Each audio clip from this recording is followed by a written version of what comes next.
Welcome to The Friday Habit with Mark Labriola and Benjamin Manley. The Friday Habit is for small business owners, freelancers, and creatives who are ready to take their business to the next level.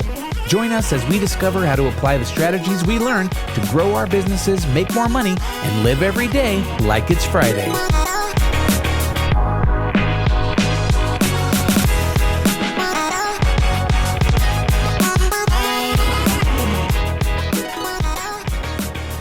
All right. Welcome to The Friday Habit.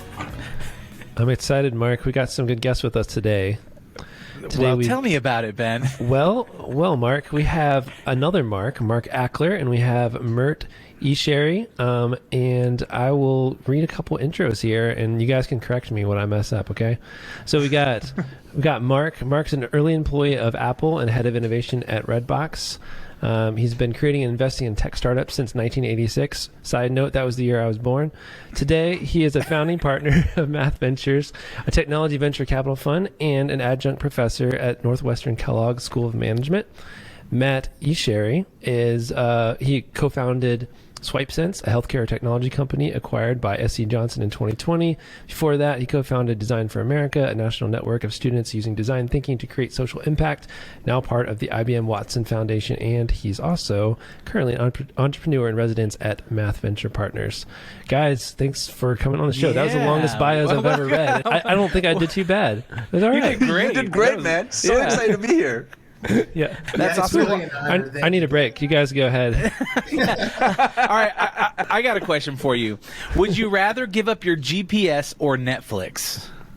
That's easy for me, but Mark, you go ahead. Oh yeah, no, that's really simple. I'd rather give up the GPS. That's like no brainer. You know, I think I'd give up Netflix. I mean, as much as I like Ozarks and, some of those other shows, I feel like I'd be so lost without GPS. And I always, whenever I call somebody, like a business or a restaurant or something like that, I use the GPS app to find them and then call the number. You know, I'm a geek. I'm actually old school. I use the GPS, but I love maps. Yeah. No problem. Yeah. And do you remember the days what we used to do is we used to get on MapQuest before we leave the house, and I'd print out, you'd print out the instructions of how to get somewhere, and then you'd have your physical map that you could open up and then follow the instructions. Yeah, good times. I'm giving up Netflix, guys. That's easy for me. Okay. Because after my company got acquired, the person who wrote our forward, actually, Brad Feld, he gave us advice that we actually included in the book. It said, for 6 months, don't make any financial decisions. People are going to come to you. You're gonna want to buy stuff or for founders.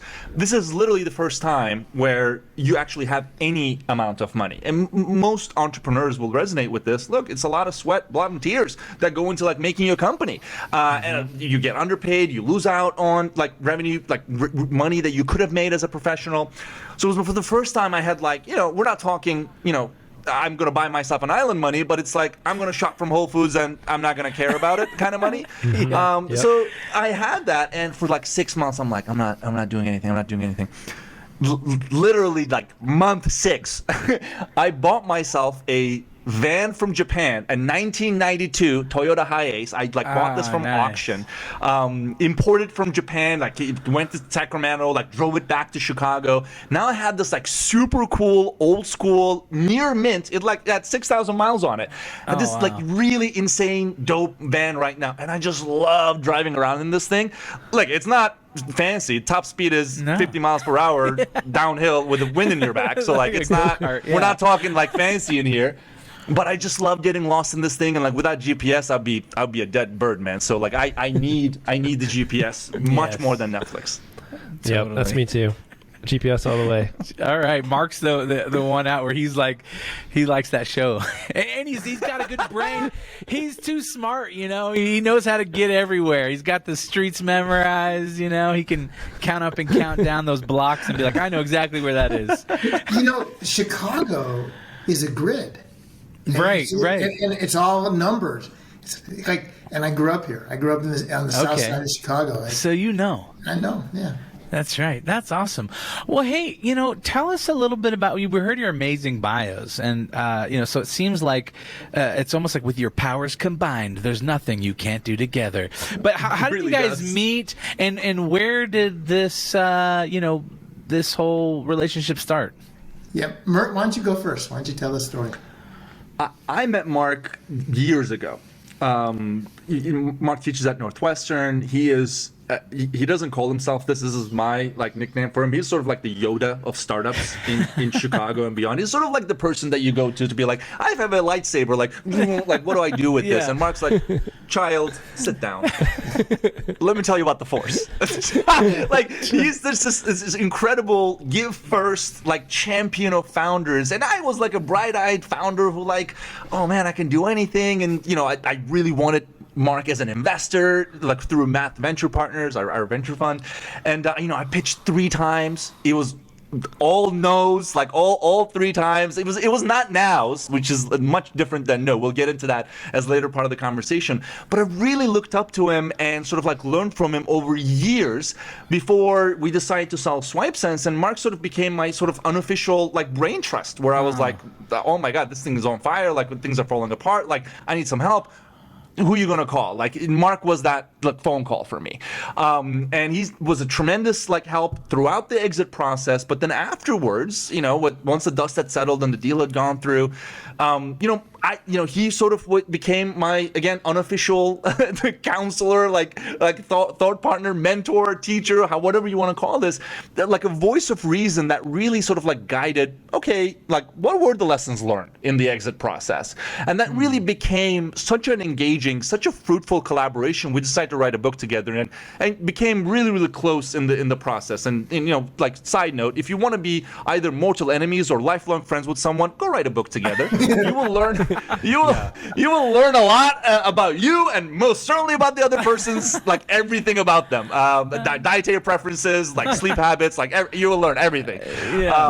But we became fans of each other, and I decided to join Math Venture Partners as an entrepreneur in residence after leaving my job at SwipeSense, my role after a decade. So that's how we got to know each other. Mark, I'll turn it over to you to see what I missed out.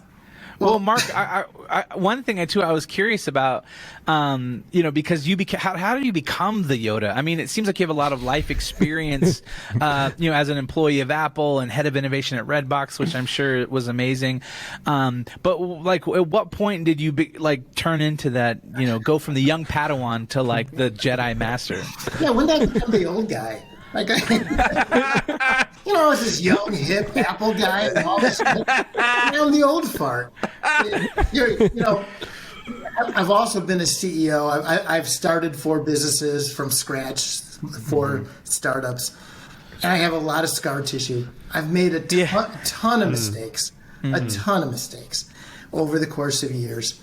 And one of the things I learned, to add on to Mert's story, was when you meet somebody, you can think about it as a moment in time. You can think about it as a transaction. So every day, as a VC, 4 or 5 different companies pitch me. And the vast majority of the time we say no. And most entrepreneurs think to themselves, okay, that's it. It's a moment in time. I'm moving on. That rat bastard said no. But what they fail to realize is it's not a moment in time. It's the opportunity to build a relationship over time. So when I first met Mert, I fell in love. I mean, it's a bromance. We became really good friends. And even though it wasn't appropriate SwipeSense didn't meet our investment thesis, my investment wasn't in the company. My investment was in Mert. My investment was in a friendship and in a relationship. And even though he pitched us 3 different times over 10 years, he's now part of Math Venture Partners. We said no every time. And if you think about building relationships over decades, as opposed to a transaction in one moment in time. And so, that's part of the life lessons. You asked it's just lots of scar tissue. And I would add a give back mentality. So anchored in humility and just in the spirit of how can we give back? And we wrote this book in the spirit of giving back. Yeah, that's so true. I love that, and I think about how even with my own business, how each relationship that I've had throughout the years has brought me to where I'm at, and I can kind of, look back and see like, oh, I met that person who connected me with that person who, helped me, here and there. And so, yeah, I think it's so many times we get in that mindset of the hustle and grind and crush and just keep moving. And sometimes you forget to like slow down and be present and think about what you have, within your sphere that can maybe make an impact on you or maybe make an impact on your business. Well, and I'll add too that when I joined Redbox, I was 50. I'm 64 now. I was 50 when I joined Redbox, and I hadn't had a boss in 25 years. I'd been the CEO. I always was an entrepreneur, and I realized I was an okay boss. I was a nice guy, caring, but I was okay. I wasn't a great boss. Yeah. And I took this opportunity when I went to join Redbox to really hone my management chops, really be better at the art of being a manager. And one of the lessons I learned at the time was it's not about me, it's about my employees. And I had enough success in my life. I put my employees front and center. And my job, the job to be done, was to be in their camp, to help them, nurture them, understand how they could grow in their career. And because of that, the trust that we built, we just walked through walls. My teams could do anything, and we just loved one another. And I realized, I crystallized I have this empathy framework, which is, it's not about you. Do your homework and bring a gift, right? And add value to the conversation. And that's, it's just time and experience. That's so good. Yeah, that's so good. It really is. So, I'm taking notes. Yeah, Mert, how do you tell us a little bit about your beginnings as far as becoming an entrepreneur, starting a business? What did it look like when did you go to university or college? And then I did. From there, were you like, I'm joining the corporate world or I'm gonna start my own thing? What did that look like? I'm sure a lot of our listeners will empathize with this, but I kind of knew that I wanted to be a founder from a very early age on. Like, I was the kid with the candy hustle in the elementary school. Yeah, I had my Snickers bars. That's what I was running. In high school, I had like a T-shirt printing thing where I was like, I'm printing T-shirts, like total copyright infringement, like not okay. Like, I'm not saying go do this, but I was the kid. Yeah. Like, I didn't know any better. But like, I always like knew like this is, I'm gonna tell some stuff. I don't know. Like this is what I'm going to do. And I came to college and I did go to school. I was born and raised in Istanbul, Turkey, but I ended up in college in Chicago. And, my world sort of just like exploded. Because it was such an exciting time where I was surrounded by like other thoughtful people who were also excited. Like I kind of like found my people for the first time, and I had this like incredibly like enriching like people rich journey. And when I was getting ready to leave school, my first organization, Design for America, it was just getting started with like two of my like good friends who are still friends to this day. One of them actually became a co-founder, brother from another mother, Yuri, who helped start SwipeSense with me. We began Design for America as very much our first entrepreneurial venture, where the end product wasn't what Design for America produced as projects. It was very much like, we want students across the world to have the experience that we did working on projects that use design, that create social impact. How can we help more people feel this joy that we felt as students? I didn't know this at the time, as like mini entrepreneurs, like the CEOs of their own projects. That was the attitude we brought to Design for America, which again, it started from Northwestern University. Now it's part of 40 plus campuses. IBM Watson Foundation acquired it about 3 years ago. I'm super proud of what the network has become. But that's sort of how I got started, because one of those DFA projects was the kernel of what became SwipeSense later on. Now, at the time, it was not called SwipeSense. It was called MyWipe. Now, if you have a hygiene-related product, MyWipe is not the best name. Like, this isn't something that I would advise again to our audience. Like, name your company after toilet paper. Like, this is not. This wasn't great at the time. But for us, I mean, I remember like it was so comical. But I was like this senior in college. We like, oh, like let's go to a hospital to talk about like my wipe, and I had this like velvet cloth where we had like a 3D printed like early prototype, and I would literally be in like this meeting with like physicians, whatever, and I was just like, my wipe, like, what do you think? And like, I can't believe like no one pulled me aside and said, dude, change the fucking name. Like, it shouldn't be called that. But I was so excited, so thrilled, and that was the energy that helped us get started with just sort of this idea of like, hey, we want to help hospitals do better with quality, with outcomes. Patients shouldn't be going to hospitals to get sicker than they were before. That was the spirit of like, we want to save lives, and that energy is what got us started with SwipeSense. And we changed the name literally like a week before we applied to like an accelerator to get our first investment. We're like, well, mywipe.com isn't available. Maybe we should need another name, and like we picked like a placeholder name, SwipeSense, which became history. Wow, that's awesome. So then, where did the energy come from to write this book? Exiting right. I mean, did you guys see so many people fail on selling their startup and losing out on returns? And I'm also curious. The last part of the book title is "Build Your Legacy," and like, what does that mean? And like where does that go? That's a lot of different questions. Yeah. Let's unpack Yes. that.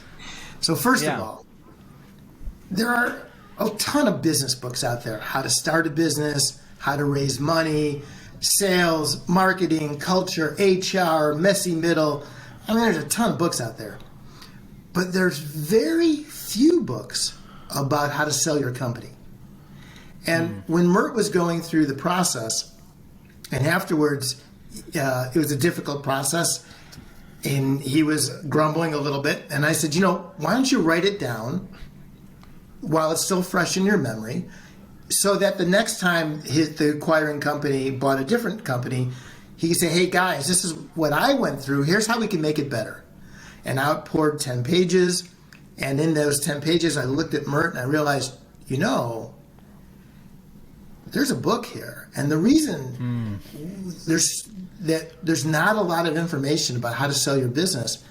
One, it's confidential. There's confidentiality agreements. Two, people, if it's a good outcome, people don't want to brag.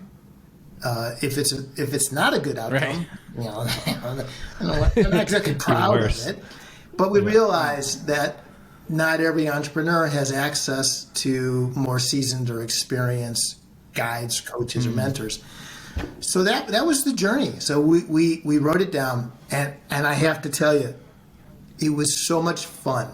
We interviewed dozens of CEOs, and we said to them, all right, what do you know now that you wish you knew before you started that process? Like, tell us the real story. Tell us, give us the good stuff. Give us the wisdom. If one of your kids was selling a business, what would you tell them? And we interviewed. We're big believers in empathy, so we wanted to talk to everybody around a transaction. So we talked to M&A attorneys and some of the best M&A attorneys on the planet. And we talked to bankers, and we talked to the heads of corp dev at Facebook and Google and Microsoft and Amazon and Twitch and some of the, Atlassian and Snowflake and some of the big tech companies. And we said to the heads of corp dev, give us an example of some of your best deals and why. What made it such a good deal? And give us an example of one of your worst deals. And because a lot of transactions fail. Okay, really, you don't have to give us the name, but why did the transaction fail? And what do you wish CEOs knew before they came to talk to you? And it was mind-blowing. I mean, I thought to myself, I've sold 4 businesses. I'm a VC. I've sat on dozens of boards. I've gone through lots of transactions. And I thought, this process will just reinforce what I already knew. And I couldn't have been more wrong. I learned a ton. There's so much to know. And we just poured it into the book. That's awesome. So it sounds like you are like coming at it from every angle, which is really awesome. So it's like figuring out what's a win for the people that are buying the company, for people that are selling the company, the people that are involved in the company that's being sold, every single angle. That sounds awesome. Like, I love the idea that you're trying to create like a win-win situation for everybody. Well, let's talk about legacy, and Mert, you are particularly articulate on that. I appreciate that. I wanted to actually tie it into exactly that, Ben. For us, a transaction isn't an immediate exchange where, okay, I sell you something, you pay me money for it. Like, an exit isn't a moment in time. It's not a short-term exchange. It's a long-term exchange of value where the end product isn't just what we did right now, it's what the impact we're going to create as a unit, as a team. There's this unfortunate sort of like word, exit. Like, it really isn't an exit. It's the beginning of something new. And that long-term nature is one of the biggest things that we wanted to move the needle on as part of writing this book. Is entrepreneurs should view their eventual sale of their company really not the end of what they were building, but really the beginning of what is yet to come. This is what the best deals are from that. And this isn't, by the way, sort of a judgment on every founder has to stay on board for 7.5 more years after they sell the company. Maybe they're not part of that future building thing. But the reality is the buying companies buying something that will create future value, not just for that individual moment, but for like whatever the buying company's priorities are. And if you think through the legacy of like what that future impact is going to be, it suddenly like generates a lot of trust, and it also needs a lot of trust going into it as well, because you're not going to sign up for something long term with someone you don't trust to begin with. And that's for the buying company. This equally applies to the internal stakeholders of your startup. Look, how are you treating your people on the way out? Yeah. Will they work for your next company? Like, are you doing it behind the backs of the people that work for you? Are they, half the company going to be laid off afterwards, and you kind of like did it behind their back? You did something that benefited you but not them. Your reputation is going to outlive whatever money you make as part of this deal. And let's just pound for pound, there is not enough amount of money that in our minds is worth for your integrity to walk out the door. Absolutely. This is the moment where you truly show, okay, do you have a spine as a CEO? Do you want to actually come up with and honor that sacred agreement that you have with you and your team, while being transparent with your investors, while being transparent with your board, while being transparent with the acquiring company? This is very much a long-term exercise, and very much what legacies are built on. Your legacy is built with the difficult decisions you make, not when everything is kumbaya and everybody makes $1 billion. Like this is what we really wanted to hammer home here, where your decisions, your actions, your reputation is going to outlive no matter what you make as part of that transaction. So, Mark, what are your thoughts? Yes, and so in addition to all of those people you laid out, all the different stakeholders, I would also add your customers. Because you have a sacred duty, you have a sacred responsibility to make sure your customers are well taken care of. But something else, Mert, that you touched on, one of the ways to optimize value is, we like to say, looking forwards instead of looking backwards. So most companies get sold, let's call it a multiple of revenue or a multiple of EBITDA, of profitability. Looking backwards, the way to create real value, going to fair, fit, alignment, integration, and rationale, when you look at the rationale and you say, what could this company do together with the acquiring company? How can the acquiring company, if you plug our product into your sales and distribution, what is that going to look like? If our product plugs a hole for you strategically, the acquiring company, and you can gain market share, not on the sale of our product, but on the sale of their existing products, what does that look like? If our product actually could improve the retention rate of the acquiring company's existing product line, a small improvement of the retention rate on a much larger company has an outsized impact.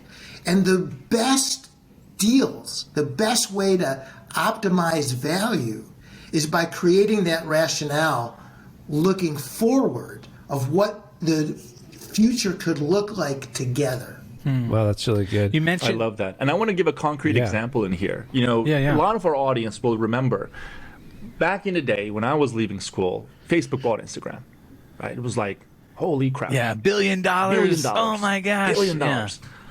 It's a 2-year company. Oh my God. Like what is this guy doing? Mark, what the hell? Like blah, blah, blah. Like this was like, I remember the entrepreneurial community ridiculing Facebook, just being like, what is this dude thinking? If there were a Mount Rushmore of CEOs who get acquisition, I will chisel Mark Zuckerberg up there, because Instagram delivered more than 20 billion in profit 8 years later as a core asset of what makes Facebook today. They stole it for $1 billion. Right. Like that was an ingenious acquisition, because it wasn't about, oh, we have 40 million users, we don't make any money, whatever. No, what can Facebook do if they dominate mobile?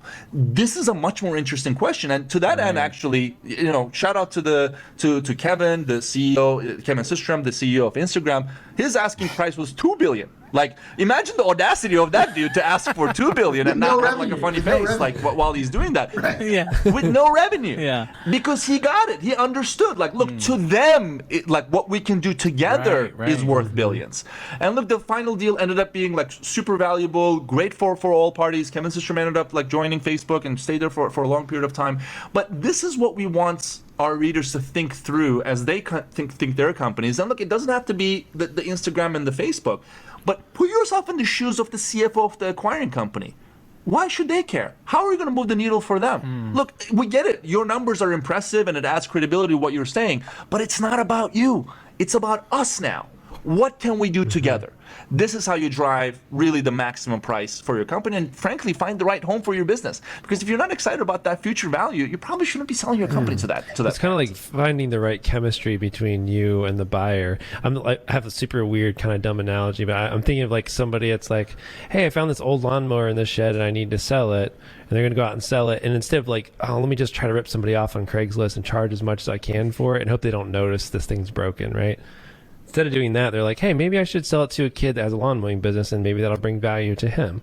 Then it's like, oh, wait, actually, this is a really old lawnmower. This is an antique. It's like only one of a kind. Maybe I could sell it to a museum, and for them, that's like a big deal. Right. You know what I mean? It's like, okay, you got to find the right person and also be transparent about what's wrong with it. Like, give them the instruction manual, help them make a transition so it's a win for both of you instead of just be like, oh, maybe I can rip somebody off and get a good price for this.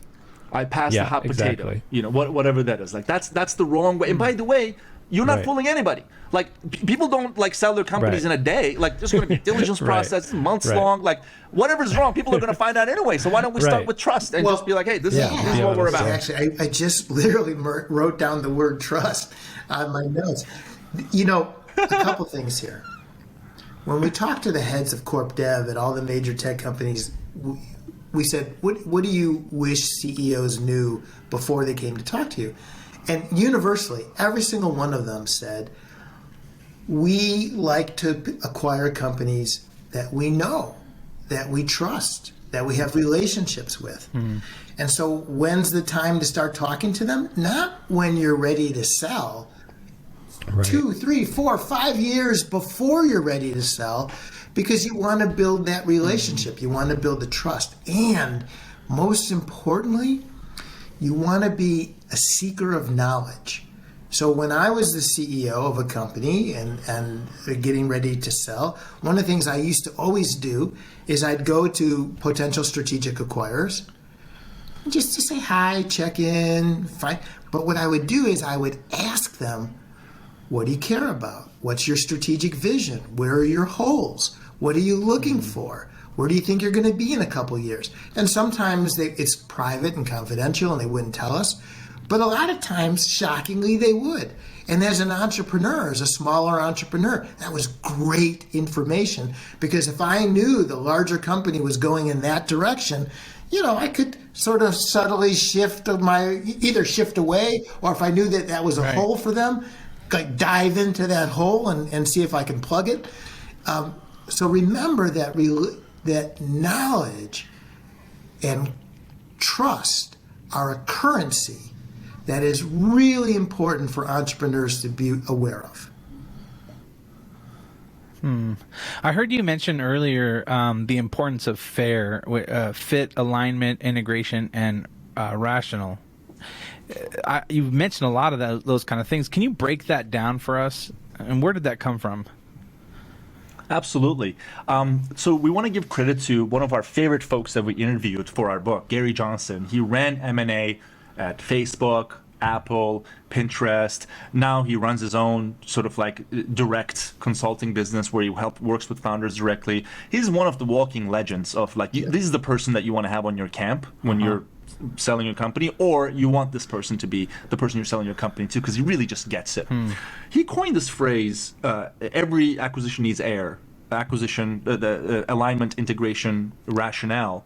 And our mere humble suggestion was to add the word fit in the beginning of that. And what that roughly translates to is these critical elements, these 4 things that every acquisition should have. And you can literally think about you're adding zeros, the more elements that you have of the acquisition. Yeah. Fit is the cultural fit between the 2 companies. Do you get along?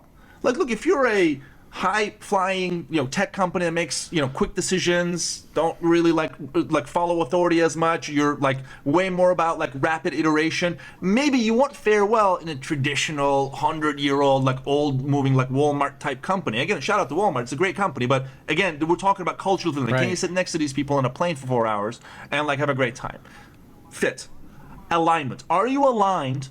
First, internally, are you aligned with your board? Are you aligned with your team? Are you aligned with your co-founders? Are you aligned with your family around like what you're trying to do? As well as, are you aligned with the acquiring company in terms of the direction that you're all going to go together? Again, critical element of why should we care here? Integration. Is there a plan in place where these 2 companies can deliver value together? Like, so many times we see examples of companies, they have competitive products, for example, they get acquired, one of them sort of like ingests the other one, and like the products keep competing after like years because they never integrate and they're like literally fighting against each other in deals like that. Like, there's so many examples of integration failures that there has to be a clear, thoughtful plan of how these companies are going to come together, and most importantly, put the customer first. How are we going to deliver more value to our customers? Which brings me to the final point, the rationale. Can I explain to my 88-year-old grandmother why this really makes sense? Like, why together we're going to deliver more impact for our stakeholders, for our customers? Is there something that strategically we feel for the acquiring company? Is there something that together that we can drive more value around?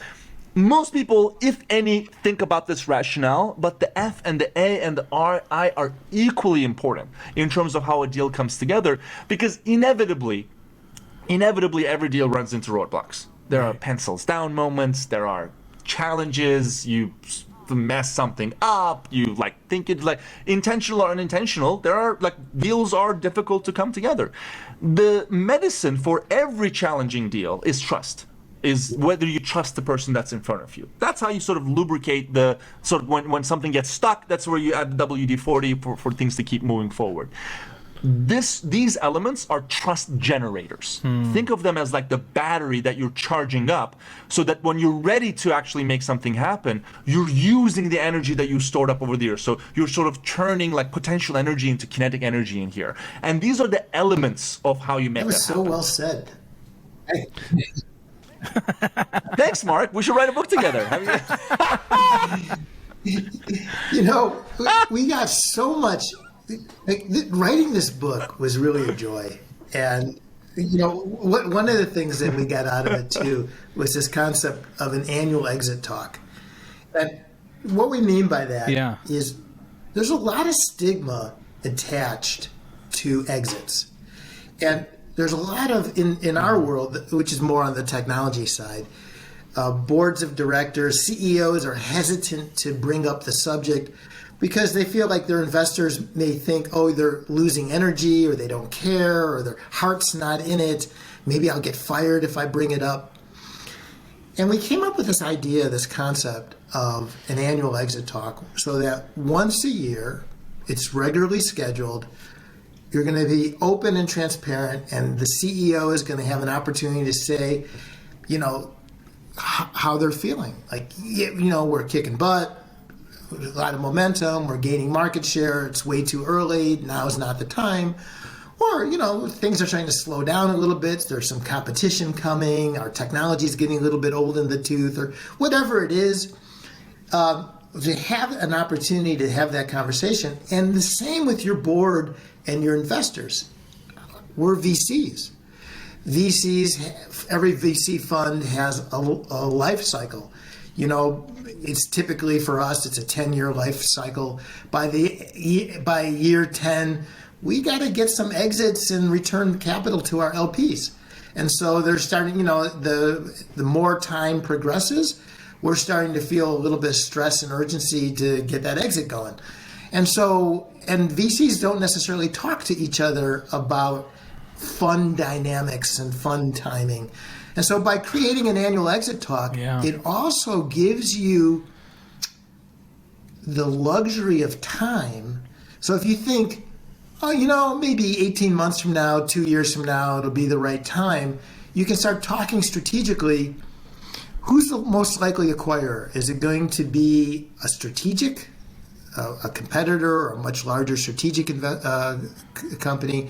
Or is it going to be a financial buyer? Is it going to be a private equity fund? What do they care about? Do they care about top-line revenue and growth? Well, maybe if you have a little bit of time, you can juice up the marketing, push top-line growth a little bit. If it's EBITDA, it's a financial buyer, well, maybe you tighten the ship a little bit, you spend a little bit less on marketing, you really focus on your bottom line and make sure your EBITDA numbers are good. Maybe they're buying you for intellectual property, so you have a chance to beef up your patent portfolio, make sure all your ducks are in a row. If you have a little bit of time and you have alignment around your board, it gives you the ability to also optimize the returns. Mert, I have a question for you. When you started your company, did you start it with the intention of selling it eventually, or how did that come about? As far as, did someone just knock on your door one day and say, "Hey, we'll give you enough money to buy a Japanese van," and you're like, "Done"? Like, how did that work? When I was starting out, Exit Right didn't exist at the time, so unfortunately I had some, I had the advice that every founder most of the time hears from, people who are further along in the journey, whether it's your investors or mentors, whatever, which is, just build a great business. Great. One of the legends of the startup investing world is a gentleman named Paul Graham, who started Y Combinator, very, very successful, entrepreneur in his own right, very interesting author. Lots of original ideas came from Paul in his contributions to startups. But one of the things that we humbly disagree with him on is that he had this seminal post that he wrote, which is startups should never talk to corp dev. Which, by the way, plagued the M&A business for literally the decade after that. Because this is why startup founders don't want to talk to M&A people. Because Paul Graham said that we shouldn't talk to them. Right. And his idea in writing that post was, if you build a phenomenal business, metrics are flying through the door, it's growing, it's crazy, whatever, don't worry, they will come. Now, part of what Paul is saying is true. Of course, if you're building Facebook, you're great. You're going to have a lot of suitors knocking on your door. The reality is, this only applies to the 99.9 percentile performer of the startup game. Startups operate in a power law. You're either in this, we're doing insanely well and we're swatting people away, whatever, which is ironically where most returns are driven from in venture funds. It's sort of like this unicorn hunting business. If you're that, you're right. You don't have to talk to a corporate. Actually, as a matter of fact, you don't have to talk to anybody. You don't have to talk to any new investor. You don't have to talk about new employees. People will come to you because you're building what you're building. This is not practical. This isn't practical for the rest of us, the mortals of the startup world, which are plenty fine, high growth, fantastic companies. They're just not Facebook. There's 10 of those in a decade. Right. It's not some sort of a realistic thing. Aspirationally, it's fantastic, but it's just not realistic for the majority, for the mass of the startup world. So I would actually never thought about selling the company. And I knew, look, if, one of the sort of the table stakes arguments was, we're building a technology that improves quality of care in hospitals. One of that ways of doing that is through better hand hygiene. Well, if we improve hand hygiene rates, guess what? They go through more soap, more alcohol, hand sanitizer. So probably we should either have partnerships or, an eventual acquisition conversation with someone who makes a lot of this stuff, because Right. we go to a hospital, they double their hand hygiene rates. Well, guess what? We just doubled revenues for like a lonely sales rep somewhere who like just had Christmas. Or like, what the hell happened to this account? Like, I just like doubled my sales. Well, imagine what we could do for all of your like accounts like this. We could just double hand hygiene rates.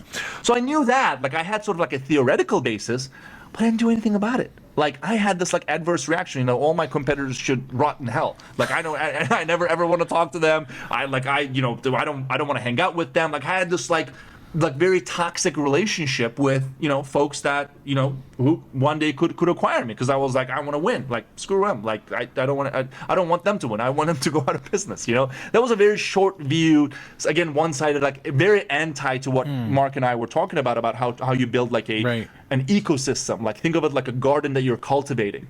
One of the folks that we've interviewed for our book, and Bonaparte, sort of gave us this advice where, like, I always have my party dress on, and I always like make myself a known entity with the companies that might be in competition with me, but one day could be my acquirers. And we're not saying go talk to these people and like share your financials with them, but be a known entity. Be this sort of like curious mind that is bringing new original thought into this space that they've been in forever. Like, there is a way for you to generate a relationship with someone who one day be your acquiring partner without necessarily. Or you may acquire them, vice versa. Like, you can be a known entity to those organizations without necessarily, revealing what's under the hood, or like, here's our customer list, here's or whatever. You don't have to pander to these people, but you can be a known entity. One of the rare folks that I had done that with, and this was through sheer like, I just like them, and we were part of like an industry organization together, was S.C. Johnson. And so, we got an inbound, like it was early in 2019, we got some inbound interest. We were approaching what we call in the book a local maximum, which is, we're excited about where things are going. We have a great business, but we already know like there are some challenges ahead, and we're going to need more resources, right? We're going to need more capital. We're going to need either strategic partnerships, because we're growing very, very fast. We want to have infrastructure in place. And as we were sort of like getting ready to sort of like have that real discussion, we had an inbound offer where we're like, okay, we have to evaluate this. If this is real, maybe there are other offers that are out there. Should we raise more capital? So we had an honest conversation with our board. We decided to run a process. So we did sort of like traditional, let's go talk to a bunch of people and see if they're interested in partnering with us. And through that, lo and behold, we ended up with the people that we already knew to begin with, S.C. Johnson, because we already knew and trusted them for a long period of time. So it definitely wasn't the, I was in my corner office smoking my cigar with a cognac, and I got a phone call. Like, it didn't happen like that. Like, we were running a business, and we had like real decisions to make as a company, but we very much, ended up partnering with the folks that we already knew and trusted. And sometimes I do say to myself, like, what would it have looked like if we had done that with like 2 companies, like with 4 companies, with 5 companies? Like, this is what we want our readers to sort of like think critically through and sort of architect their exits similarly to what should happen versus what likely is currently happening right now. That's so good. Well, hey, thank you guys so much for coming on. I feel like we could keep talking and learn so much more from you guys. But what we like to do is kind of wrap up each episode with a takeaway or a few takeaways. And so Ben usually goes through and takes some great notes. What would you say your top 3 takeaways are, Ben, of today's episode? Man, 3 is hard, but I would say don't see interactions as a single transactional moment in time, but as the start of a long-term relationship. I think that is super valuable. I think that don't view selling your startup as an ending, but as the beginning of something new to come, and treat it like a garden, like you're curating something to grow for the future. I think is really valuable. And I think I just want to cover the fit one more time, because I think, or the fair, because I think that's really helpful. Fit. Is there a cultural fit between the companies? Alignment. Are you aligned internally with the acquiring company? Integration. Is there a plan in place where these companies can deliver value together? And rationale. Can you explain why joining forces strategically multiplies value? Those are my takeaways. That's so great. And you guys, if we could offer something to an action item to our listeners to say, hey, if you're thinking about exiting, what would be an action item that they could take to kind of start doing that right? First of all, Yep. read Exit Right. That is the lowest hanging fruit. Frankly, it's a genuine recommendation because what we hope and what we aspire for this book to become is that people pay 3%, 5% of their eventual sale price to a banker or an advisor or an investment banker that will help you guide this process.